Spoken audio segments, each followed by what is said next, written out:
Hello दोस्तों, नमस्कार। आज आपको विक्टोरिया का वॉल्यूम 2 का सेट प्रैक्टिस नंबर 2 का डिस्कशन करने जा रहे हैं। आप लोग अच्छे से देखिए और नोट करते रहिएगा, एक्स्ट्रा जो भी बोलेंगे। चलिए, एक नंबर क्वेश्चन है। एक पारिस्थितिकी तंत्र के जैविक कारक कौन है? एक पारिस्थितिकी तंत्र के जैविक कारक कौन कौन होते हैं? तो इसका हो जाएगा उत्पादक, उपभोक्ता और अपघटनकर्ता। तीनों हो जाएगा इसका आंसर। इसका आंसर डी हो जाएगा। ठीक है। कंडाला निम्न में से किसके लिए प्रसिद्ध है? कंडाला निम्न में से किसके लिए प्रसिद्ध है? तो इसका हो जाएगा निर्यात प्रसंस्करण क्षेत्र के लिए। ठीक है। अफ्रीका का सर्वोच्च पर्वत शिखर माउंट किलिमंजारो कहाँ अवस्थित है? अफ्रीका का सर्वोच्च पर्वत शिखर जो है माउंट किलिमंजारो कहाँ अवस्थित है? तो ये तंजानिया में है। ये तंजानिया में है। और दक्षिण अमेरिका में कौन सा है? ओजस डेल सलाडो। उत्तरी अमेरिका में कौन सा है? तो माउंट मैंकिल है। यूरोप में एल्ब्रूस है। तो आप लोग अच्छे से नोट करते रहिएगा। आगे बताते हैं। निम्नलिखित विशेषताओं के आधार पर खनिज की पहचान करें। निम्नलिखित विशेषताओं के आधार पर खनिज की पहचान करें। इसमें क्या करना दिया है ऑप्शन? भारत में इसके लगभग 95% भंडार उड़ीसा, झारखंड, छत्तीसगढ़, कर्नाटक और गोवा में पाए जाते हैं। प्रमुख खदानें नोवा मुंडी, बैलाडीला, कुद्रेमुख और बल्लारी जैसे क्षेत्रों में स्थित है। 2 नंबर में है। खदानें भारत के पूर्वोत्तर पठारी क्षेत्रों में कोयले क्षेत्रों के निकट है। तो इस क्या चीज़ की विशेषता बता रहा है? तो ये लो अयस्क के, मतलब सब क्षेत्रों में सबसे ज़्यादा क्या होता है? लो अयस्क पाया जाता है। तो इसका आंसर बी होगा। और लो अयस्क में 2 प्रकार का लो अयस्क होता है, एक हेमेटाइट, एक मैग्नेटाइट। भारत में सबसे प्रचुर मात्रा में पाया जाने वाला जो लो अयस्क है कौन सा है? तो हेमेटाइट है। लो अयस्क 2 प्रकार का होता है, हेमेटाइट और मैग्नेटाइट। तो पूछता है कि भारत में सबसे अधिक लो अयस्क कौन सा पाया जाता है? हेमेटाइट पाया जाता है। ठीक है। अगला क्वेश्चन, इनमें से कौन सी नदियों का जोड़ा गंगा में उत्तर से आकर मिलने वाली नदियों का जोड़ा है? उत्तर से आकर मिलने वाली, तो ये उत्तर से मतलब क्या? गंगा के उस साइड से, गंगा के उत्तर में जो है से कौन से आकर नदियाँ मिलेगी? तो इसका हो जाएगा कोसी, बूढ़ी गंडक। गंगा के उस साइड, उत्तर साइड से कौन कौन नदी निकलती है? तो आप लोग अच्छे से नोट कर लीजिए। घाघरा, बूढ़ी गंडक, कमला, कोसी, महानंदा। गंगा के उत्तर साइड से 5-6 नदियाँ निकलती है। कौन कौन? घाघरा, बूढ़ी गंडक, कमला, कोसी और महानंदा। और गंगा के दक्षिण साइड से कौन कौन सी नदी आती है, आके मिलती है गंगा में? तो कमनासा, सोन, पुनपुन और फल्गु। ठीक है, आप लोग नोट कर लीजिएगा। अगले बताते हैं। मौसम और उसकी बनावट में परिवर्तन किसके कारण होता है? मौसम और उसकी परिवर्तन इस किसके कारण होता है? तो ये हो जाएगा कि पृथ्वी के अक्ष का इसके कक्ष के समतल की ओर झुका होने के कारण होता है। मतलब 2-3 क्वेश्चन यहाँ पूछता है। एक होता है कि दिन रात कैसे होता है? तो पृथ्वी के घूर्णन के कारण। एक परिक्रमण के कारण क्या होता है? मौसम परिवर्तन होता है। लेकिन बनावट पूछ रहा है, तो बनावट के कारण होगा पृथ्वी के अक्ष का इसके कक्ष के समतल की ओर झुका होना। ये बनावट पूछ रहा है। ठीक है, तो इसका आंसर डी हो जाएगा। अब पूछ रहा है कि भारत का अपने पड़ोसी देशों के साथ अंतर्राष्ट्रीय सीमा का लंबाई के अनुसार आरोही क्रम में, मतलब छोटे से बड़ा क्रम में, मतलब जिसकी सीमा, मतलब किसका क्षेत्रफल ज़्यादा है कम है, तो छोटा से बड़ा सजाना है, क्रम में सजाना है। तो क्या होगा? तो सबसे ज़्यादा होगा थी नेपाल का कितना है? नेपाल का जो है 1751 है। ठीक है, नेपाल का 1751 हो जाएगा। उसके बाद पाकिस्तान का कितना हो जाएगा? पाकिस्तान का 3323। पाकिस्तान का 3323 हो जाएगा। और उसके बांग्लादेश, उसके बाद चीन का हो जाएगा। उसके बाद बांग्लादेश का हो जाएगा। तो इसका ऑप्शन सजाइएगा तो बी होगा। नेपाल का कितना होगा? 1751, पाकिस्तान का 3323, चीन का 3488 और बांग्लादेश का 4096। तो इसका आप सजाइएगा तो ई हो जाएगा, बी हो जाएगा आंसर। मतलब कि कितना किलोमीटर कौन सा क्षेत्र फैला है, उसी आरोही क्रम से जाना है। आगे बताते हैं।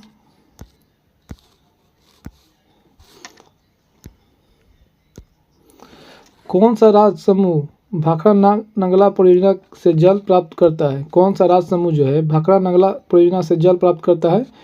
तो इसका क्या हो जाएगा? इसका हो जाएगा हरियाणा, पंजाब और राजस्थान। इसका आंसर सी हो जाएगा। भाखड़ा नंगला जो परियोजना जो है किस नदी पे है? तो ये सतलज नदी पे है। ये सतलज नदी पे है। ये सतलज नदी पे है। अगला क्वेश्चन बताते हैं। फिजी द्वीप अवस्थित है कहाँ पे? फिजी द्वीप कहाँ पे अवस्थित है? तो प्रशांत महासागर में स्थित है। फिजी द्वीप प्रशांत महासागर में स्थित है। कोरोमंडल तट का विस्तार कहाँ पे है? कोरोमंडल तट का विस्तार कहाँ पे है?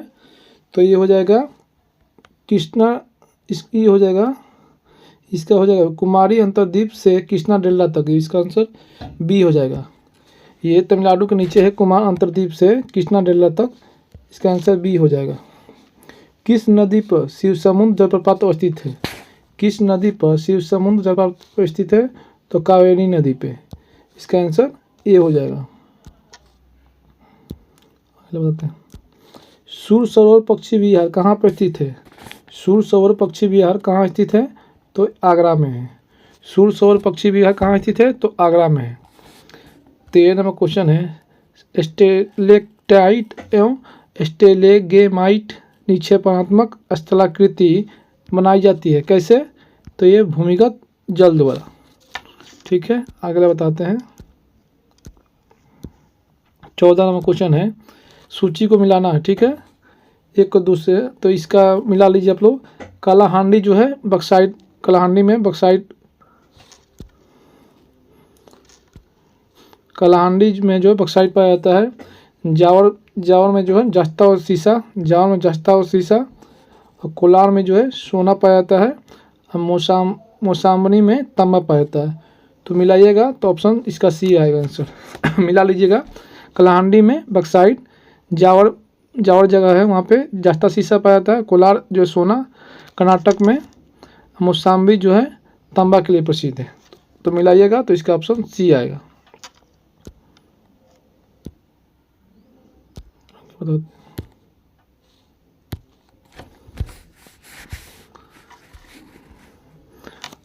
अगला क्वेश्चन है।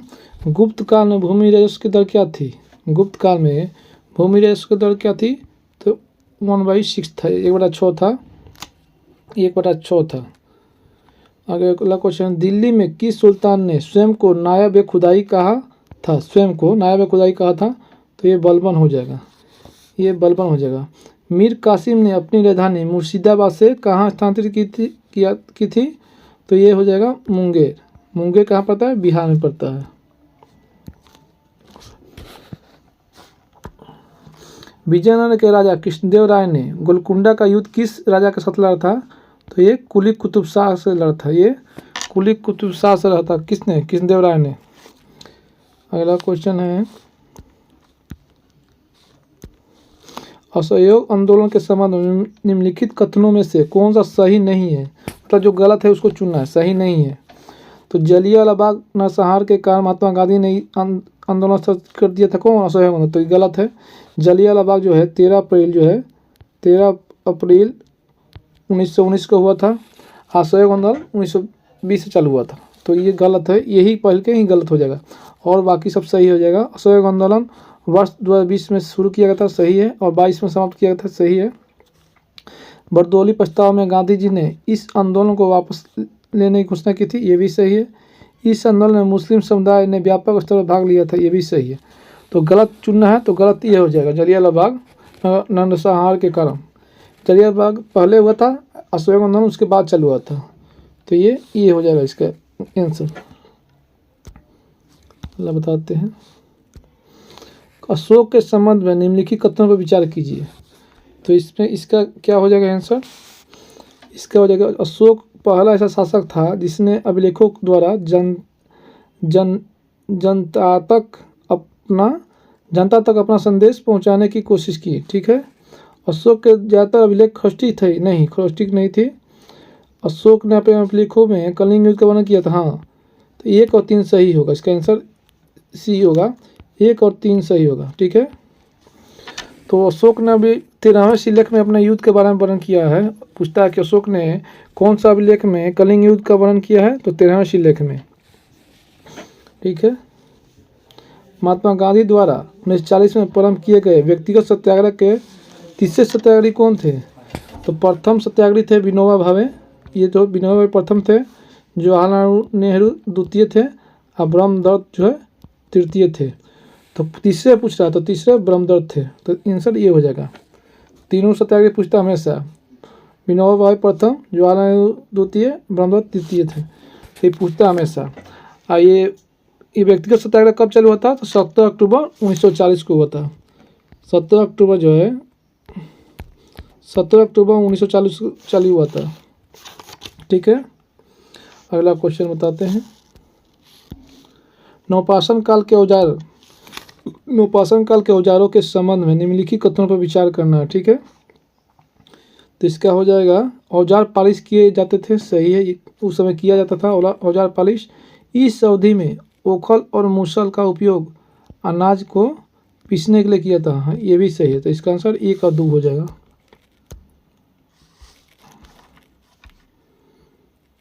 ये बताते हैं 23 नंबर क्वेश्चन। 1919 में खिलाफत समिति का गठन कहाँ किया गया, तो 1919 में खिलाफत समिति का गठन जो है मुंबई में किया गया। सूफी संतों का उनके सिलसिले से जोड़ना है। ठीक है, उनसे सिलसिले के जोड़ना है। तो शेख निजामुद्दीन औलिया जो है चिश्ती संप्रदाय से थे, और बहाउद्दीन जकारिया जो है सुहरावर्दी सिलसिला से, मियाँ मीर जो थे कादरी सिलसिला से, अहमद सरहिंदी जो है नक्शबंदी। तो ऐसे आंसर मिलाइएगा आप लोग, तो आंसर बी होगा, इसका बी होगा। शेख निजामुद्दीन औलिया चिश्ती संप्रदाय से, बहाउद्दीन जकारिया सुहरावर्दी सिलसिला से, मियाँ मीर जो थे कादरी सिलसिला से, अहमद सरहिंदी नक्शबंदी से। तो इसका आंसर बी हो जाएगा। ठीक है, अगला बताते हैं 25 नंबर। निम्नलिखित कथनों में से कौन सा कथन असत्य है, मतलब गलत चुनना है।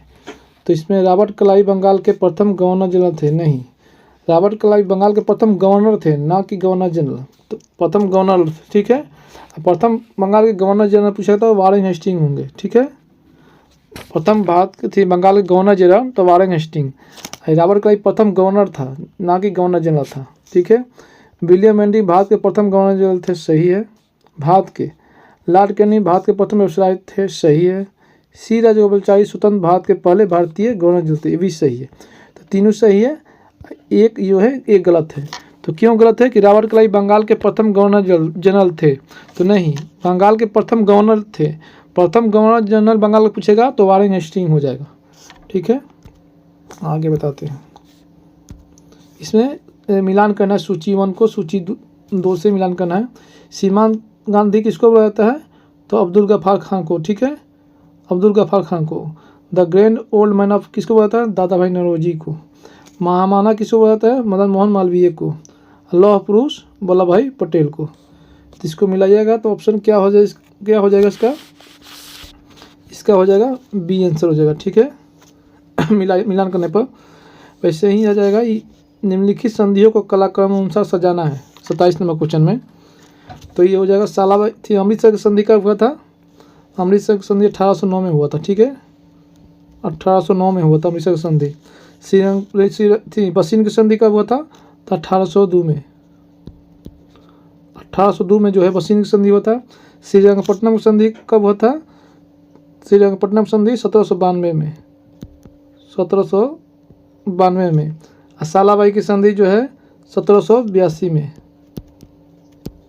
ठीक है, तो कालाक्रम सजाइएगा आप लोग, तो आंसर क्या हो जाएगा, सी हो जाएगा। ठीक है, अमृतसर की संधि कब हुआ था, 1809 में। अमृतसर की संधि 1809 में। बसीन की संधि 1802 में। श्रीरंगपट्टनम की संधि 1792 में हो जाएगा। सालाबाई की संधि 1782 में। तो ऐसे ही कालाक्रम से जाइएगा तो ऑप्शन ये सी हो जाएगा।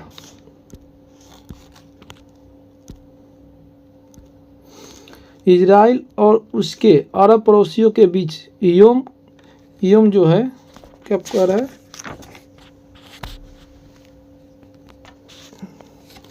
जो है यम किपुर युद्ध, यम जो है किपुर युद्ध किस वर्ष लड़ा गया था? तो ये 1973 में लड़ा गया था, ये अक्टूबर 1973 में लड़ा गया था। केंद्रीय बजट 2025-26 में प्रभावी राजस्व घाटा कितना रहने का अनुमान है?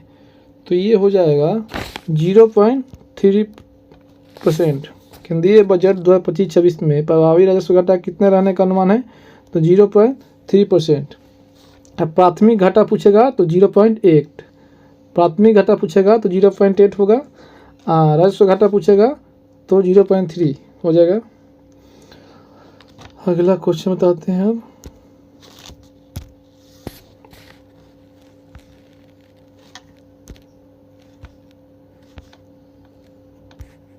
एक मिनट।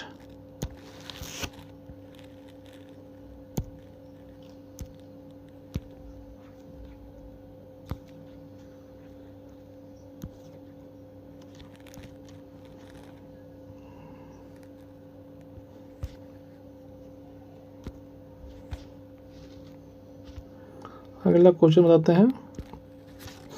यूक्रेन ने रूस पर अब तक का सबसे बड़ा हमला किया है। यूक्रेन ने रूस पर अब तक का सबसे बड़ा हमला किया है, इस हमले का यूक्रेन ने क्या नाम दिया है? तो इसका हो जाएगा 30 नंबर क्वेश्चन हो जाएगा operation spider wave. Operation spider wave. Ukraine ने रूस पर अब तक का सबसे बड़ा हमला किया, इसका नाम क्या है? ऑपरेशन स्पाइडर वेव हो गया। रॉयल चैलेंजर बेंगलुरु ने अपना पहला खिताब किस टीम को हराकर जीता है? तो ये किंग्स 11 पंजाब को हराकर बेंगलुरु जीता है IPL। राफेल लड़ाकू विमानों के उत्पादन के लिए फ्रांस के डसॉल्ट एविएशन ने टाटा एडवांस सिस्टम लिमिटेड के साथ मिलकर भारत में कहाँ उत्पादन की इकाई लगाने की घोषणा की है? तो ये हैदराबाद में,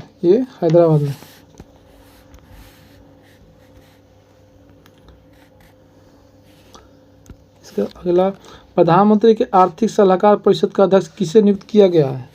प्रधानमंत्री के आर्थिक सलाहकार के रूप में किसे नियुक्त किया गया है? तो एस महेंद्र देव के रूप में नियुक्त किया गया इनको। शेरे कश्मीर कृषि विज्ञान एवं प्रौद्योगिकी विश्वविद्यालय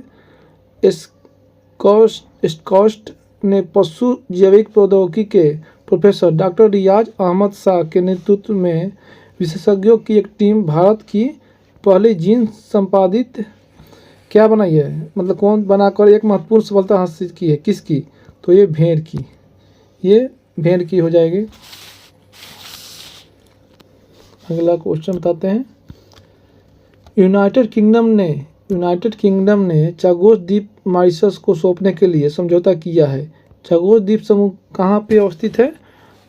तो ये हिंद महासागर में अवस्थित है। चागोस द्वीप कहाँ पे है? हिंद महासागर में अवस्थित है।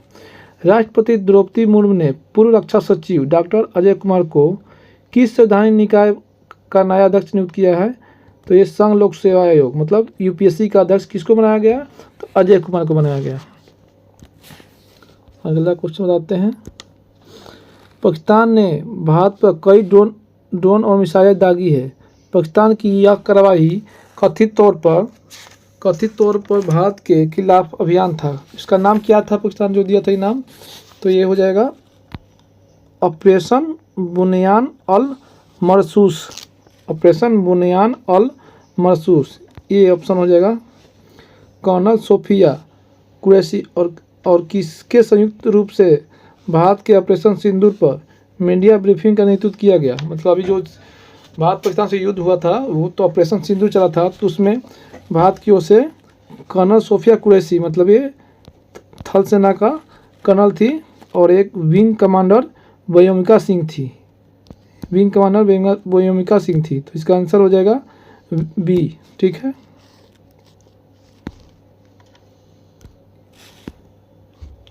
क्वेश्चन बताते हैं आगे, तो नोट करते रहिएगा। विश्व प्रेस स्वतंत्रता सूचकांक में भारत का स्थान क्या है? तो 151वां स्थान है। विश्व प्रेस स्वतंत्रता में भारत का स्थान 151वां है। सार्वजनिक क्षेत्र का बैंक बैंक ऑफ महाराष्ट्र ने किस ट्रेन में देश का पहला एटीएम लगाया है? तो पंचवटी एक्सप्रेस में, मतलब पंचवटी एक्सप्रेस में पहला एटीएम लगा है। कौन सा बैंक लगा है? तो बैंक ऑफ महाराष्ट्र ने लगाया है। अंतर्राष्ट्रीय सौर गठबंधन के साथ कंट्री पार्टनरशिप फ्रेमवर्क पर जो है हस्ताक्षर करने वाला पहला अफ्रीकी देश बन गया है। कौन सा देश बन गया है? तो ये मॉरिशस बन गया है। ये मॉरिशस बन गया है। भारतीय हवाई अड्डों और बंदरगाहों का उपयोग करके तीसरे देशों को निर्यात करने के लिए किस देश को दी जाने वाली ट्रांसशिपमेंट सुविधा को भारत ने वापस ले लिया? तो ये हो जाएगा बांग्लादेश। बांग्लादेश के साथ जो पहला था समझौता वापस ले लिया गया। अगला क्वेश्चन बताते हैं। भारत की किस हस्ती को लिस्बन शहर के सिटी ऑफ ऑनर से सम्मानित किया गया?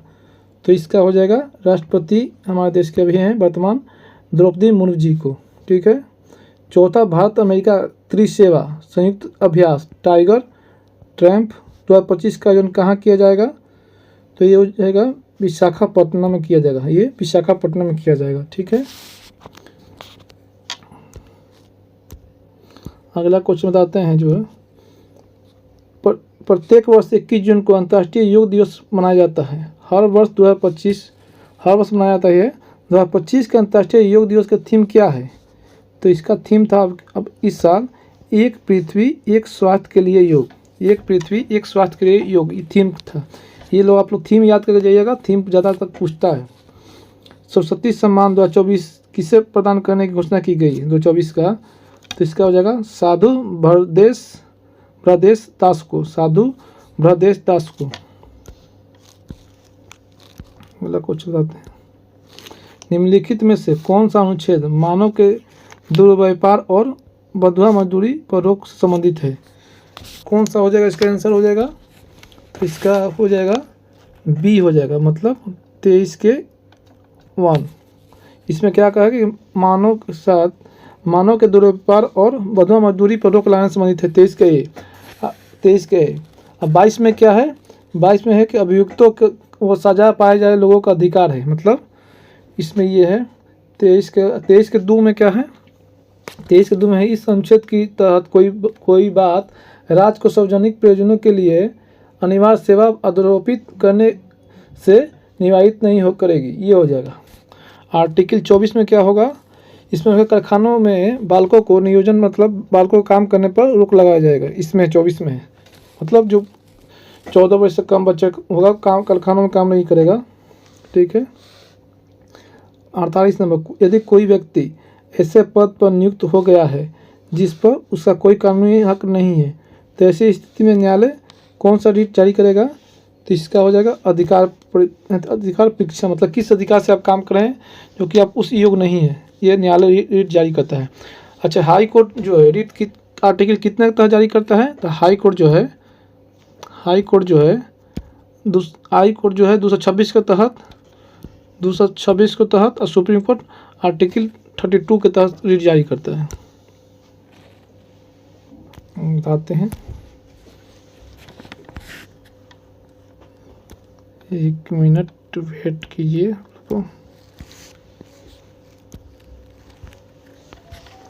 अगला क्वेश्चन बताते हैं।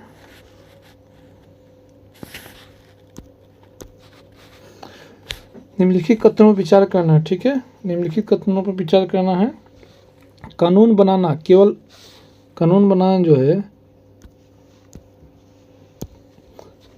बनाना केवल एक विधायी प्रक्रिया ही नहीं बल्कि एक राजनीतिक प्रक्रिया है। मंत्री के अतिरिक्त कोई और सदस्य विधेयक पेश करे तो ऐसे विधेयक को निजी विधेयक कहते हैं। तो इसका हो जाएगा 1 और 2 दोनों सही है। ठीक है। अगला क्वेश्चन बताते हैं। भारतीय संविधान को औपचारिक रूप से कब लागू किया गया? तो औपचारिक रूप से जो है 26 जनवरी 1950 को लागू किया गया। 26 नवंबर 1949 को क्या अंगीकृत किया गया? पूछेगा कि 26 नवंबर को क्या किया गया? अंगीकृत, अधिनियमित या अपनाया। 3 चीज़ पूछता है कि भारतीय संविधान को कब अपनाया गया? तो 26 नवंबर को अपनाया गया। अपनाया गया, अंगीकृत किया गया, चाहे अधिनियमित किया गया। और लागू कब किया गया? तो 26 जनवरी 1950 को।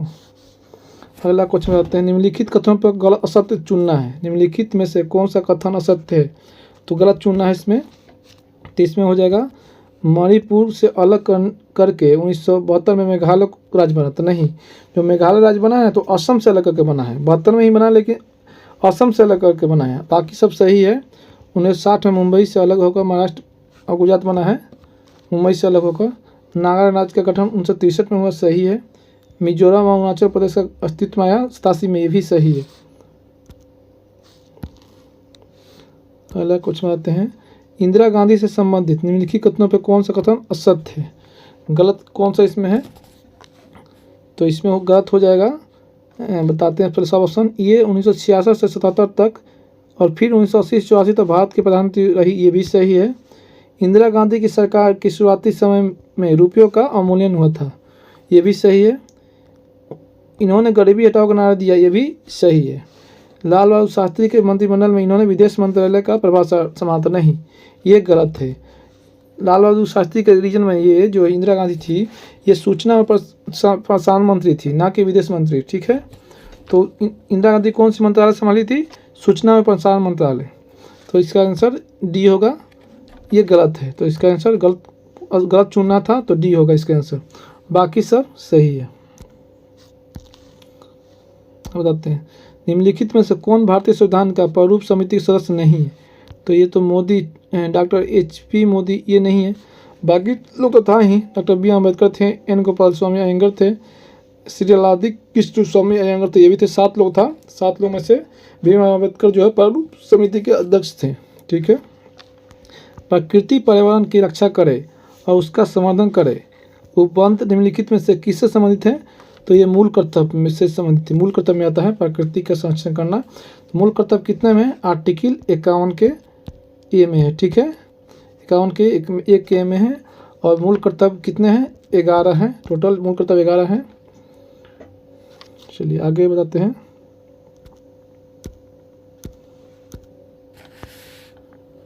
यह है 1976 में 40वां संशोधन अधिनियम भारत के संविधान के किस अनुच्छेद पर लागू होता है? तो ये हो जाएगा 297, आर्टिकल 297 पर लागू होता है, ठीक है। आगे बताते हैं, अगला क्वेश्चन बताते हैं आगे। निम्नलिखित में से कौन सा संविधान के अनुच्छेद 3 के तहत संसद के कानून द्वारा संभव नहीं है? कौन सा संभव नहीं है?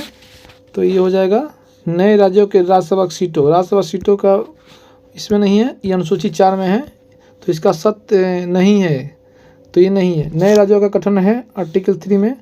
राज्यों के क्षेत्रों का परिवर्तन ये है, राज्यों की सीमाओं का परिवर्तन ये है, ये तीनों है, ठीक है। ये नए राज्यों के राज्यसभा सीटों के बारे में अनुच्छेद 3 में चर्चा नहीं किया गया। राज्यसभा के बारे में, लोकसभा संसद के बारे में चर्चा 79 में संसद के बारे में चर्चा है, राज्यसभा 80, 81 लोकसभा के बारे में चर्चा है। तो इसका अनुच्छेद 3 में ये 3 को शामिल किया गया है। चर्चा है नए राज्यों का गठन, राज्यों के क्षेत्रों का परिवर्तन, राज्यों की सीमाओं का परिवर्तन। तो इसमें कौन सा संभव नहीं है? तो ये नहीं है, मतलब ये नहीं है, डी नहीं है। तो ये ऑप्शन डी होगा, सत्य चुनना है। दूसरी पंचवर्षीय योजना संबंधित कौन सा कथन विचार करना है? उपयुक्त कथनों से कौन सा कथन सत्य है, मतलब कौन सा सही है, ये चुनना है, ठीक है। दूसरी पंचवर्षीय योजना में भारी उद्योगों को विकास दिया गया, सही है। सरकार ने देसी उद्योगों को संरक्षण देने के लिए आयात शुल्क लगाया, सही है। PC महामौलिस के नेतृत्व में अर्थशास्त्रियों ने योजनाओं को एक टोली ने यह योजना तैयार की थी, ये भी सही है। तो इसका आंसर 1, 2, 3 तीनों आंसर सही है। इसका ऑप्शन सही है, 1, 2, 3 होगा इसका, ठीक है। दूसरी पंचवर्षीय योजना किस पर आई था? तो PC महामौलिस मॉडल पर आई था। प्रथम पंचवर्षीय योजना हेराल्ड डोमल मॉडल पर आई था। प्रथम पंचवर्षीय योजना में क्या दिया था? कृषि पर पशुपालन पर आधारित था, उस पर जोर दिया गया था। दूसरा में विनिर्माण पर जोर दिया गया था। चलिए आगे बताते हैं। भारत में समावेशी विकास की अवधारणा किस पंचवर्षीय योजना में मुखर हुई है, मतलब आई है? तो इसमें हो जाएगा 11वीं पंचवर्षीय योजना में। भारत में समावेशी विकास की अवधारणा किस पंचवर्षीय योजना में मुखर हुई है? तो 11वीं पंचवर्षीय योजना में। ठीक है, 11वीं पंचवर्षीय योजना का कार्यकाल क्या था? 2007 से 12, 2007 से 12। ठीक है, 2007 से 12 11वीं पंचवर्षीय योजना का कार्यकाल था। इस योजना में क्या था? तेज और अधिक समावेशी विकास को अपनाया गया था। सबसे तेज विकास करने की मतलब अपनाया गया था, लक्ष्य था। अगला क्वेश्चन है, बताते हैं। अगला क्वेश्चन जो है, नरेगा के संदर्भ में निम्नलिखित में कथनों विचार करना है। इसमें निम्नलिखित कथनों विचार करना है। इसे 2005 में पढ़ाया गया, सही है। इसके उद्देश्य प्रत्येक ग्रामीण परिवार के वयस्क सदस्यों के 100 दिन का रोजगार उपलब्ध कराना था, ये भी सही है। 2 अक्टूबर 2009 को इसे मनरेगा के नाम दिया गया, ये भी सही है। इसमें ग्राम सभा तथा ग्राम पंचायतों की भूमिका महत्वपूर्ण होती है, ये भी सही है। तो इसका आंसर डी हो जाएगा, 1 2 3 4। ठीक है, अगले बताते हैं। अगले क्वेश्चन, बेरोजगारी से संबंधित आंकड़ों निम्नलिखित में से कौन सा संस्था जारी करता है? तो राष्ट्रीय सांख्यिकी कार्यालय मतलब एनएसओ जो जारी करता है, इसका एनएसओ जारी करता है, राष्ट्रीय सांख्यिकी कार्यालय। क्या चीज़? बेरोजगारी संबंधी आंकड़े। भारत में वित्तीय वर्ष की अवधि क्या है? वित्तीय वर्ष की अवधि 1 अप्रैल से 30 मार्च के बीच में है। भारत में वित्तीय वर्ष की अवधि होती है, क्या होती है? 1 अप्रैल से 31 मार्च तक। आगे कुछ बताते हैं। निम्नलिखित में कौन सा एक राजकोषीय नीति के मूल उद्देश्य में शामिल है? 62 क्या हो जाएगा? तो 62 का हो जाएगा समृद्धि। निम्नलिखित में से कौन सा एक राजकोषीय नीति के मूल उद्देश्यों में शामिल होते हैं? तो समृद्धि होते हैं, समृद्धि। और क्या क्या होता है? समृद्धि, साम्य और स्थिरता, 3 जो है राजकोषीय नीति के मूल उद्देश्य में शामिल होता है। आगे बताते हैं।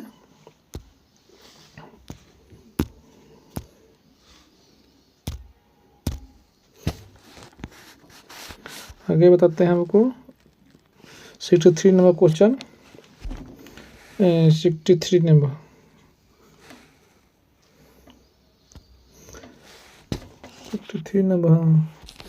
विरामावस्था में चलकर एक ट्रेन 2 मीटर प्रति सेकंड से एक समान त्वरण से 1 मिनट तक चलती है, तो इसमें कितने ट्रेन द्वारा तय की गई दूरी क्या होगा? इसमें ट्रेन द्वारा तय की दूरी क्या होगा? तो इसका हो जाएगा 3600 मीटर हो जाएगा।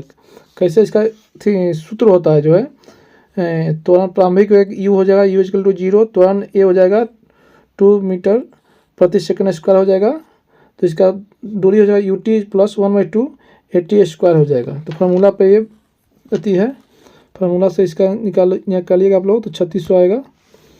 अगला बताते हैं क्वेश्चन। अगला क्वेश्चन, भारतीय राष्ट्रीय उपग्रह प्रणाली इनसेट के बारे में निम्नलिखित में कौन सा कथन सत्य नहीं है? तो इसका जो है वे मौसम पूर्वानुमान के प्रयोजन डिजाइन किए गए थे, सही है। इनसेट श्रृंखला के लिए यूरोपीय प्रक्षेपण यानों का उपयोग किया था, सही है। पहले इनसेट से ही यूरोपीय प्रक्षेपण यानों को प्रयोग किया गया था। वे संचार उद्देश्यों के लिए डिजाइन किया था, ये भी सही है। इसकी शुरुआत 1979 को हुई थी ना, ये गलत है। ये 1979 को नहीं हुआ था। इसका जो हुआ था बताते हैं। इसका जो हुआ था नंबर क्वेश्चन है फिर 64 नंबर। इसका जो हुआ था, 1 मिनट, इसका तो 1983 को हुआ था। इसका जो है 1983 को हुआ था। दाब बढ़ने पर बल्ब का गलना क्या होता है? घट जाता है। दाब बढ़ने पर बर्फ का गलना क्या होता है? घट जाता है। आगे बताते हैं। मायोपिया निकट दृष्टि दोष के संबंध में क्या सही है? इसमें सही क्या है? तो सही चुनना है। तो क्या हो जाएगा?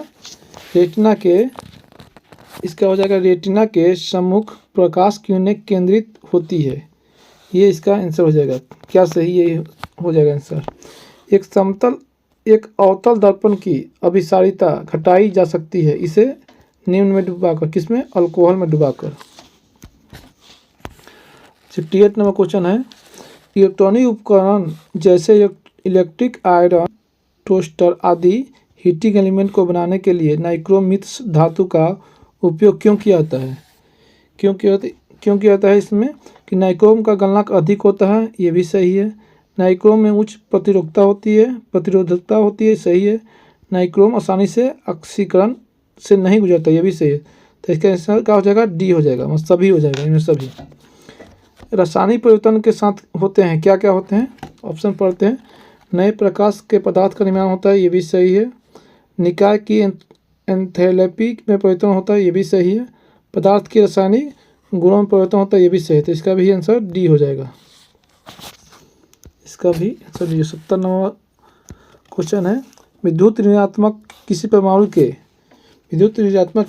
के क्या हो जाएगा, इलेक्ट्रॉनों को आकर्षित करते हैं, 71 नंबर का हो जाएगा, धातुओं की विद्युत प्रतिरोधकता का सही क्रम चुनना है। तो इसमें क्या हो जाएगा, Hg हो जाएगा। Hg मतलब क्या होता है, पारा है। निकिल हो जाएगा। W मतलब क्या होता है, टंगस्टन होता है। Ag मतलब क्या होता है, चांदी होता है। तो क्रम में जब रहिएगा तो ये ऑप्शन सी हो जाएगा। Hg मतलब पारा होता है, निकिल होता है, टंगस्टन होता है और चांदी होता है। तो प्रतिरोधकता के क्रम में ये सी आंसर आएगा।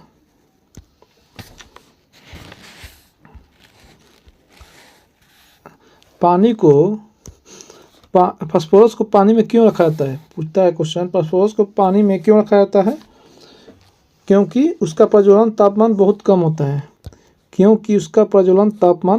होता है। कितना लोग इसका अधिक मारेगा, लेकिन नहीं, क्योंकि उसका प्रज्वलन ताप अधिक होता है। अच्छा, फास्फोरस कितने प्रकार का, फास्फोरस तीन प्रकार के होते हैं, श्वेत फास्फोरस, लाल फास्फोरस और काला फास्फोरस। श्वेत फास्फोरस को कहाँ रखा जाता है, जब श्वेत फास्फोरस को जो हवा आएगा तो स्वतः जल जाएगा।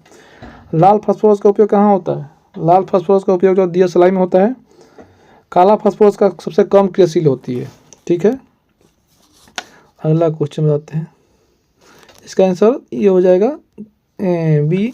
फास्फोरस को पानी में क्यों रखता है, क्योंकि उसका प्रज्वलन तापमान कम होता है। ठीक है, बहुप्रयोग प्लास्टिक की पानी की बोतलें बनी होती है, किसकी बनी होती है, तो ये पॉलीथीन की बनी होती है। ठीक है, 73 का आंसर सी हो जाएगा। आगे बढ़ाते हैं। कोशिका में निम्नलिखित में से कौन सा पाचन थैली डाइजेस्टिव सेक्स कहलाती है, 74 का हो जाएगा आंसर, इसका डी हो जाएगा, लाइसोसोम होगा, लाइसोसोम। क्लोरेनकाइमा बने होते हैं, किसका होता है, मृदु तक्कों द्वारा होता है, इसका आंसर। निम्नलिखित में से किससे हार्मोन माना जाता है, तो विटामिन डी को हार्मोन माना जाता है। विटामिन डी को हमारे शरीर में जो है कौन सा हार्मोन का निर्माण होता है, हमारे शरीर में पूछता है कौन सा हार्मोन का निर्माण होता है, तो क्या क्या हो जाएगा, डी और ई का हमारे शरीर में जो है निर्माण होता है, डी और ई का। विटामिन ए की कमी से क्या होता है, रतौंधी होता है। सी की कमी से क्या होता है, स्कर्वी रोग। बी की कमी से बेरी होता है। तो लोग अच्छे से सब नोट करते रहिएगा।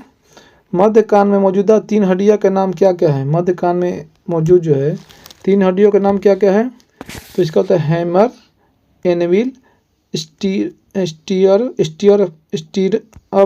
होता है। तो इसका हो जाएगा ऑप्शन बी हो जाएगा, इसका बी हो जाएगा।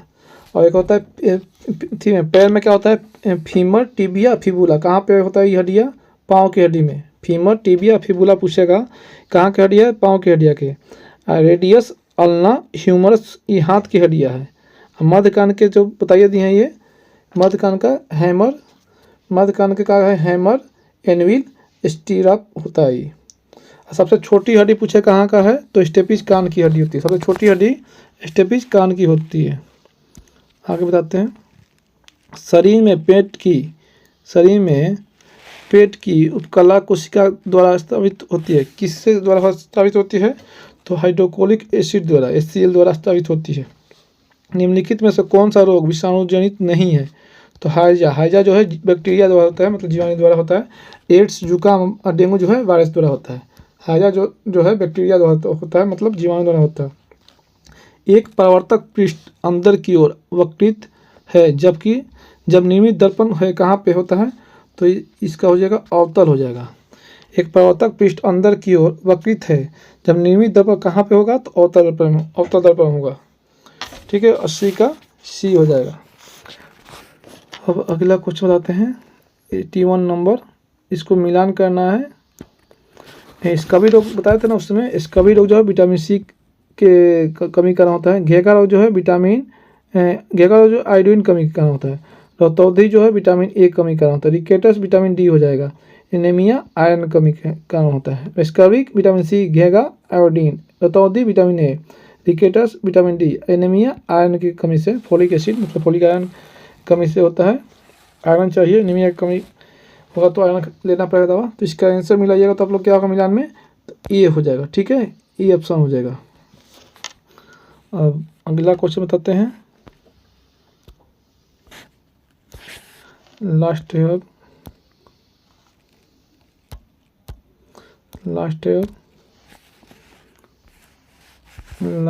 कुछ ये तत्व, इसका अब लास्ट क्वेश्चन है, तत्व ए बी सी डोबरेनियर के त्रिक नियम, जो त्रिक नियम किसने दिया था, डोबरेनियर ने दिया था, के रूप में यदि ए का परमाणु भार 40 है, सी का परमाणु भार 137 है, तो बी का परमाणु भार कितना होगा, तो इसके बी का परमाणु भार कितना होगा, 88 होगा। इसका अलग अलग क्रमांक निकालना पड़ेगा। ठीक है, तब जाकर होगा, इसका फार्मूला याद होगा तब होगा। वेदोक्त शब्द का संधि विच्छेद क्या होता है, वेदोक्त शब्द का संधि विच्छेद क्या होगा, तो ये होगा वेद जोड़ उक्त, वेद जोड़ उक्त होगा। मृगनयनी में कौन समास होता है, मृगनयनी में जो है कर्मधारण समास होता है। कर्मधारण समास का परिभाषा क्या होता है मालूम है आप लोग को, कर्मधारण समास का समास परिभाषा होता है जिसमें पहला पद पूर्व पद विशेषण होता है, तो दूसरा पद उत्तर पद जो है विशेष होता है, उसे कर्मधारण समास कहते हैं। कर्मधारण समास के उदाहरण एक दो बताते हैं। नील कमल, नीला है जो कमल, यहाँ नीला विशेषण है और कमल विशेष है। महात्मा हो जाएगा, मतलब महात्मा मतलब क्या है, महान जो आत्मा है। चरण कमल होगा, मृगनयनी होगा, ये क्या होगा, ये कर्मधारण समास का उदाहरण है, ये कर्मधारण समास का उदाहरण है। आपको आगे बताते हैं, इंग्लिश का क्वेश्चन है, choose the correct passive from the following sentence. इसमें इंग्लिश का क्वेश्चन है ये, तो इसमें क्या है, वन शाउल्ड कीप वंस प्रोमिस, इसका आंसर हो जाएगा ये क्या हो जाएगा, इसका सी हो जाएगा, प्रोमिस शाउल्ड बी केप्ट, इसका आंसर सी हो जाएगा। इंडिव्योर शब्द का विलोम शब्द क्या होगा, इंडिव्योर शब्द का विलोम जो है क्या हो जाएगा, इसका हो जाएगा इनएक्टिविटी हो जाएगा, इनएक्टिविटी हो जाएगा, इनएक्टिविटी हो जाएगा, बी हो जाएगा, इसका आंसर हो जाएगा। 87 के का हो जाएगा, 87 नंबर का हो जाएगा, भारत का 13वां प्रमुख बंदरगाह कौन है, तो बांधवन हो जाएगा। बांधवन बंदरगाह कहाँ पे है, बांधवन बंदरगाह जो है ये महाराष्ट्र में स्थित है। बांधवन बंदरगाह कहाँ पे है, ये महाराष्ट्र में है, ये महाराष्ट्र में है। ठीक है, ये भारत के पूर्व यूरोप आर्थिक गलियारे और अंतर्राष्ट्रीय उत्तर दक्षिण परिवहन गलियारे के महत्वपूर्ण भूमिका निभाएगा। ठीक है, बांधवन बंदरगाह। निम्न में से किन्हें आधुनिक भारत का प्रथम राष्ट्रकवि माना जाता है, तो ये हो जाएंगे हेनरी डेरिजियो, हेनरी डेरिजियो। 88 का सी आंसर हो जाएगा। ठीक है, इनका जन्म 1809 में हुआ था। ये पुर्तगाली, भारतीय और अंग्रेजी मूल के होने के बाद स्वयं को भारतीय मानते थे। ठीक है, अगला क्वेश्चन 89 नंबर, प्रथम गणतंत्र दिवस परेड निम्नलिखित में से किस वर्ष आयोजित किया गया था, तो ये 1950 में। प्रथम गणतंत्र दिवस परेड जो है किस वर्ष आयोजित किया गया था, तो 1950 में। अगला क्वेश्चन बताते हैं, राष्ट्रीय अंतरिक्ष दिवस कब मनाया था, किस तिथि को, तो 23 अगस्त को। 23 अगस्त को क्यों मनाता है, क्योंकि वो चंद्रमा पहुंचा था पृथ्वी थी के चंद्रमा के स्थिति पे, तो अंतरिक्ष में प्रक्षेपण हुआ था, तो चंद्रमा पहुँच पे यहाँ पे यान गया था, पहुंचा था, इसलिए उस दिन को 23 अगस्त को अंतरिक्ष दिवस घोषित किया गया। ठीक है, चंद्रयान 4 कब लॉन्च किया जाएगा, 2028 में, याद रखना आप लोग। चंद्रयान 3 कब पहुंचा था, तो 3 जुलाई 2023 को गया था। चंद्रयान 2 2 जुलाई 2019 को। ठीक है, अब अगला क्वेश्चन आते हैं 91 में, भारतीय वायुसेना को कितने कमानों में विभाजित किया गया है, तो इस 7 कमानों में विभाजित किया गया है। अगला क्वेश्चन, किस वर्ष राजीव गांधी खेल रत्न पुरस्कार, किस वर्ष जो है राजीव गांधी खेल रत्न पुरस्कार जो है का नाम बदलकर मेजर ध्यानचंद खेल रत्न पुरस्कार मतलब नाम दिया गया। तो ये हो जाएगा 2021 में। पहले जो है राजीव गांधी खेल रत्न पुरस्कार नाम था, 1991 में उसकी स्थापना किया गया था। अभी जो है राजीव गांधी खेल रत्न पुरस्कार का नाम बदलकर मेजर ध्यानचंद खेल रत्न अवार्ड नाम कर दिया गया। तो ठीक है, तो 2021 से अगला बताते हैं क्वेश्चन। आगे जो है ये मैथ है, ये है 93 नंबर जो है, अपहन लोक कला का संबंध किस राज्य से? अपहन जो है किस राज्य से है? तो अपहन जो है बिहार से है। अलग अलग ऐसे महाराष्ट्र से क्या है? महाराष्ट्र से रंगोली, महाराष्ट्र में रंगोली होता है। गुजरात में क्या होता है? साथिया होता है। राजस्थान में क्या होता है? तो राजस्थान में मंडना मेहंदी। देखिए आप लोग नोट कर लीजिए, कुछ सुझाते हैं। रंगोली महाराष्ट्र में होता है, साथिया गुजरात में, गोदना बिहार में, मंडना राजस्थान में, मेहंदी राजस्थान में, चौकापुरन उत्तर प्रदेश में, अल्पना पश्चिम बंगाल में और असम में, कोलम तमिलनाडु में। ये चीज़ हो जाएगा। तो ये सब क्या है? लोक कला संबंधित है। अब अगला क्वेश्चन बताते हैं आपको। इस क्या है? सूची को मिलान करना है। ये जो है ये सूची को मिलान करना है, ये सूची को मिलान करना है होते हैं। 94 नंबर क्वेश्चन क्या है? जनरेशन XYZ अल्फा क्या है? सूची को मिलान करना है। तो इसमें हो जाएगा, इसका ऑप्शन जो है सी हो जाएगा। एक हमको याद था जिससे करती हैं, जेड जनरेशन जो है 1997 से 2010 तक, मतलब 1997 से 2010 तक, ये की याद होगा तो सब निकल जाएगा। अभी हाल ही में बांग्लादेश में ये आंदोलन चला था। तो ये अलग अलग जनरेशन है, आप लोग को याद करना पड़ेगा, मिलान करना पड़ेगा। ए का 2 मतलब कि एक्स के क्या होगा? 1965-80 तक, बी के 4, वाई के 1981-96 तक, सी के 1 हो गया, डी के 3 हो जाएगा। तो मिलान कीजिएगा तो इसका आंसर सी हो जाएगा। अब मैथ का है, मैथ का आप लोग बनाना पड़ेगा, फार्मूला है। तो इसका स्क्वायर करके निकालिएगा। तो आप लोग इसका फार्मूला होगा n/2 a + i करके मतलब निकालिएगा तो हो जाएगा इसका।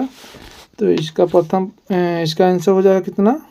इसका आंसर हो जाएगा 4995 आएगा। इसका आंसर 4995 आएगा। इसमें जो निकालिएगा तो इसका आंसर क्या आ जाएगा? इसका क्या करना है? 6-7 मतलब कि 7 6 जोड़कर ऐसे स्क्वायर कर देना है, मतलब सबका जोड़ 7 6 13 के स्क्वायर 169, 9 2 11 के 121 और 9 7 16 के 256, इससे करिएगा तो ये हो जाएगा। मैथ आप लोग अपने से बना लीजिएगा, जो दिक्कत होगा तो बोलिएगा। 97 कैसे ही होगा ये निकाल लेना है, कितना हारने वाला जीतने वाला का अंतर कितना है, कितने वोटों से हारा है। तो इसका आंसर हो जाएगा ये 31,000 हो जाएगा। एक महिला की इशारा करती तो इनिंग है, ये बन जाएगा। इसका हो जाएगा डी, पिता की माता। ये भी सजाने वाला है, तो क्या होगा? उत्तर साइड में से करके आप लोग क्रम में सजाइएगा तो ये भी हो जाएगा। अपने से बनाइएगा, कोशिश कीजिएगा, बहुत ईजी है, ये बन जाएगा। इसका आंसर जे होगा, ठीक है, जे हो जाएगा। सजाइएगा करके इसके बीच में है। 100 का हो जाएगा ए हो जाएगा, 100 का ए हो जाएगा, ठीक है। मिलते हैं अगले वीडियो में। कमेंट करके बताइएगा आप लोग कि कैसा लगा। अच्छा लगेगा तो हम कंटिन्यू करते रहेंगे। मिलते हैं अगले वीडियो में, तब तक के लिए